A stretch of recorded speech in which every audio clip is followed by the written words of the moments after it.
So here we are to construct page 2, and the materials we're going to need for this page are two 12 by 12 sheets of the paper that is called Leafy Treetops. We're going to be using the back and the front. The back is going to be the background panel, and the front we're going to construct our foreground panel out of it.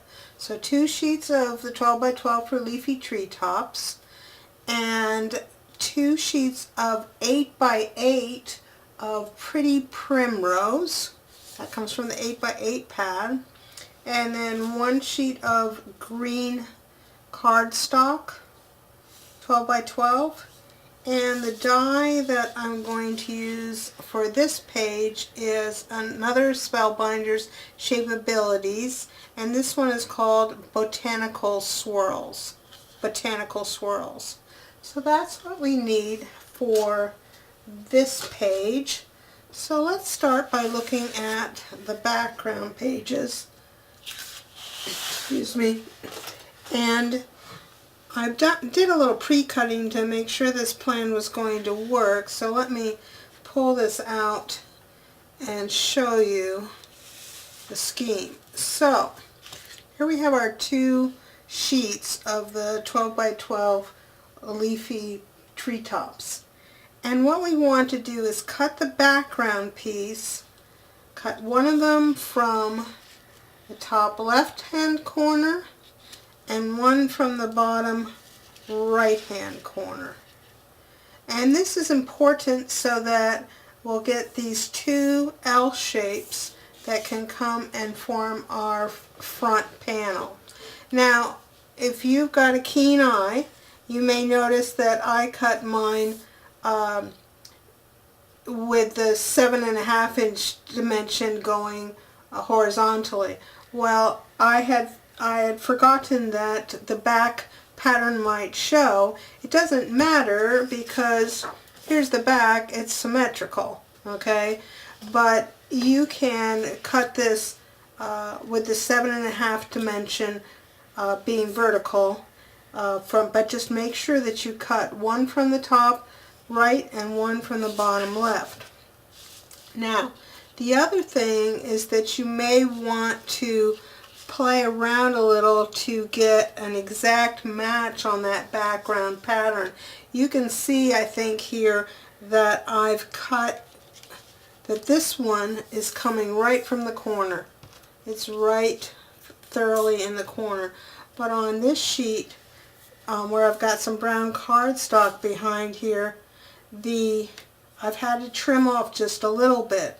And that is so that when these 2 pages are set, and I have to make sure I get them oriented correctly, here we go, that this pattern will line up. Excuse me. So in order to do that, just flip them over and see where you need to trim in order to get them to line up properly. And remember, you should end up with 2 L's, one in the bottom left and one in the top right. So that gives us our 2 pieces that we need for the background, which again are 7.5 inches tall by 8 3/4 inches long. I'm sorry, 8 3/8 inch long, 8 3/8 this dimension. Then we'll reserve these 2 pieces to use for our front panel. You can see how they're going to come together. And we'll save these scraps. We may want to use this bird cage somewhere, the flowers somewhere. Save all your scraps, of course.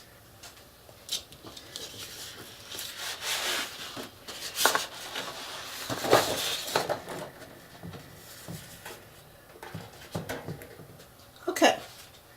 I'm going to set these aside, and the first thing I'm going to do is join my 2 background pages.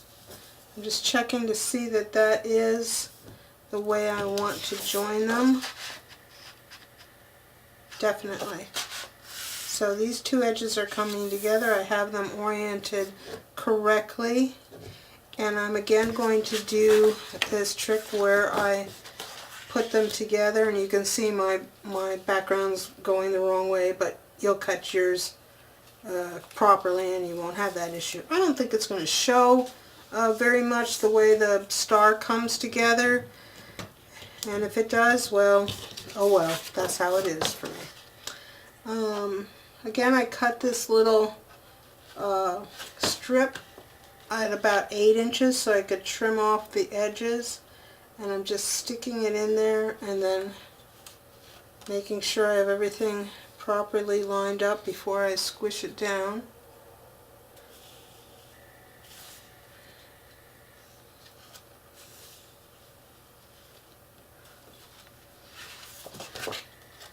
It's pretty good, and then we'll take off the score tape from this side.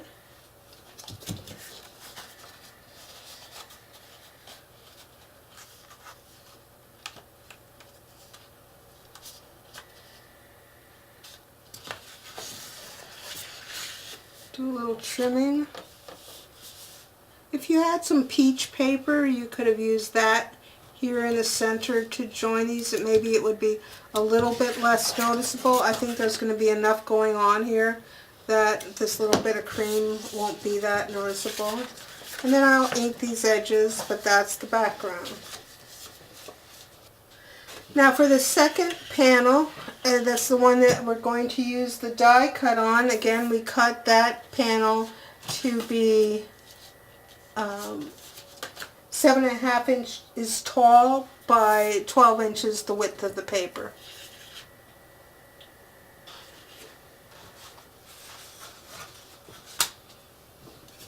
And again, I'm going to use that trick I showed you before to cut my die cut. I don't need both of these pieces of paper, just show you here what it looks like when it's cut. This is the, what did I say its name was?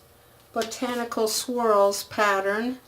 And again, I held it back just a little bit from the edge, lined it up with a 1/2 inch mark, die cut one side, flipped it over, and die cut the other side.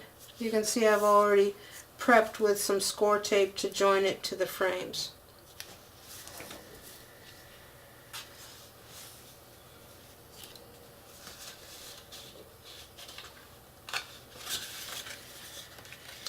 And here are my frames. I measured them the same way that I did when we did the first page. This is 3/4 of an inch up from the bottom, 1/2 inch in from the top, and I believe this is still 4 1/4 inches in from the side here, in from the center, and it is. So those will get joined here. Okay, so we'll burnish those carefully. And there's our second frame. So when we put this on top of here,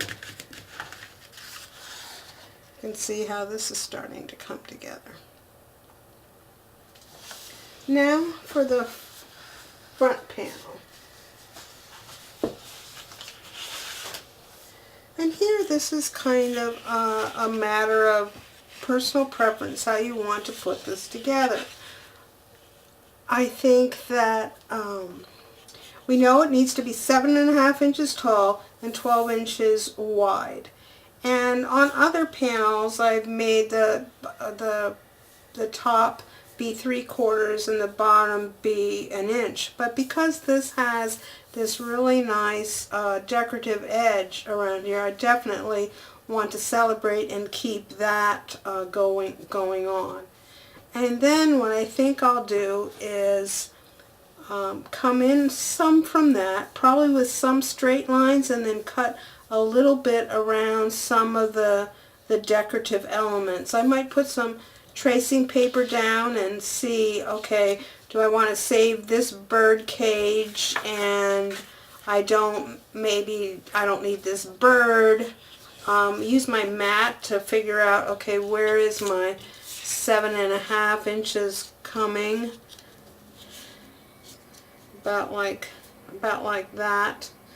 And so then I like things in threes, so if I have this bird cage here and this one over here, there's one hiding underneath here that I could bring this part to the front and then have bird cage, bird cage, bird cage, and possibly not have not keep these birds. They're kind of coming in too close to the center for me, so I think I'll probably do some fussy cutting around them, and so I can save them. Maybe they would be a decorative element on the edge of the frame or something like that. So what I'm going to do is just kind of experiment with this, and then I'll come back to you and show you what I did decide to do in order to create this first frame.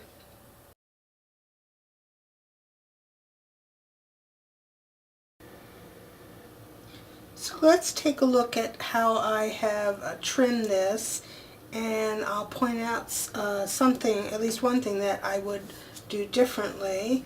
But this is my bottom left hand corner, and I've decided that I wanted to keep this little bird down here and a couple of the little leaves. Then I came up around some flowers and the edge of this bird cage. Now, and then up kind of at a straight edge. And then for the top corner, this is going to get covered up by the top corner on this piece over here. Now on the bottom right hand corner here, I've decided to keep this bird cage and then kind of follow the leaves and these flowers and this leaf here.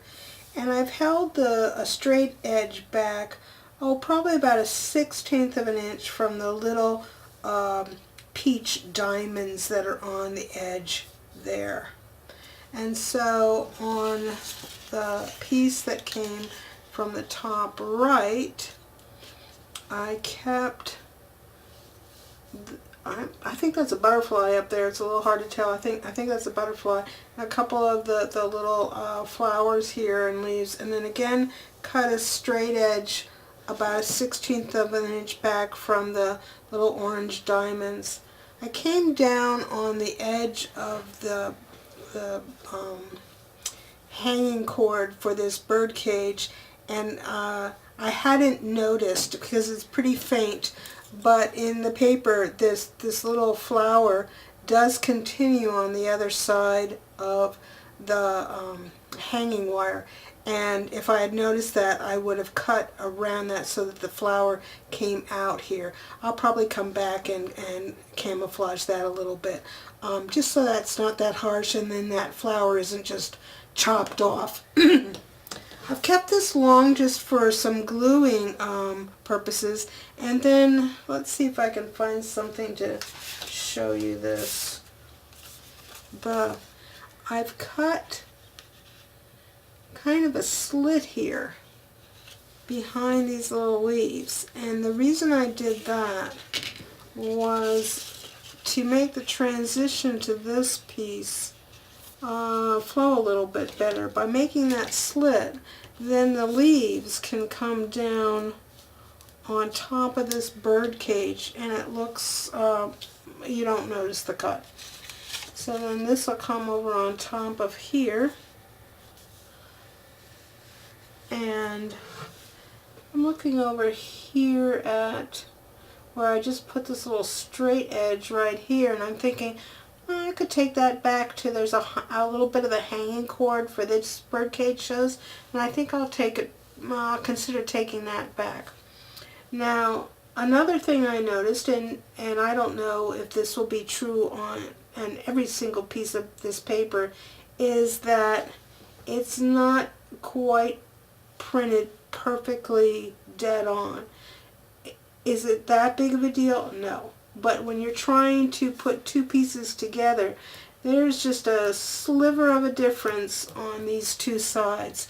And so I think it's, when I go to construct this, it'll be easier if that's perfectly straight. So once I get these two pieces attached, I'm going to trim those little slivers off so that it is, the edges are perfectly even.